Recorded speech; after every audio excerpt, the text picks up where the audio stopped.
Sati, puro kang ngak-ngak. Para kang mabuti lang sampalin yung bunganga mo. Para kang ewan ko. Ayaw ko na magsalita pero hindi kita maintindihan. Para kang parot. Daldal ka ng daldal. Tapos isa pa, pinaiikot-ikot mo yung mga kababayan natin. Kawawa naman, alam mo. Ako naman, kung papakinggan ka, bilib-bilib sa'yo. Galing, oo, nag-sign na ng waiver. Ulul! Nagtanong ako kagabi sa mga bankers, May mga kaibigan ako na sa bangko. May mga kaibigan ako na mga corporate lawyer.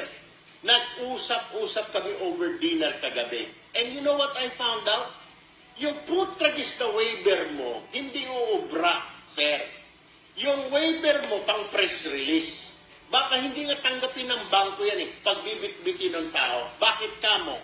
Yung waiver mo, sir, kulang, Number one, para i-honor ng bangko yung waiver mo, dapat, sir, ipa-consularize mo. Ibig sabihin, kung yung waiver na yan ay para sa bangko mo sa New Zealand, dalhin mo sa New Zealand yan, ipa-notarize mo doon. In this case, consularize. Ang consular magtatatak na ito ay totoo, waiver ni Senador Antonio Trillanes para tanggapin ng bangko sa New Zealand.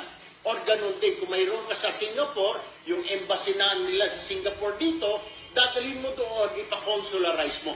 Consularize ang tawag. Not notarize, consularize. Lalagyan ng seal ng konsulado o ng embahada na itong dokumento na ito ay pinirmahan ni Senador Trillanes dito sa konsulado na ito ay hindi peke. Kung walang ganun, sir, hindi tatanggapin ng bangko yon.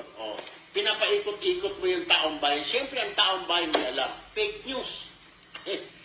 Okay, sinasabi mong naglabas ka mo ng fake news, dismayado ka.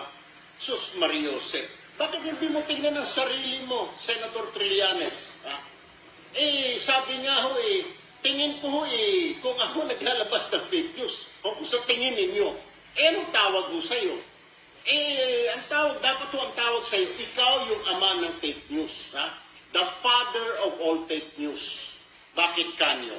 Sir, rewind tayo nung halalan, alright? Sinabi mo ang Mr. Rodrigo Roa Duterte ay may bilyon-bilyong account sa BPI. Alright? Anong sabi ng BPI?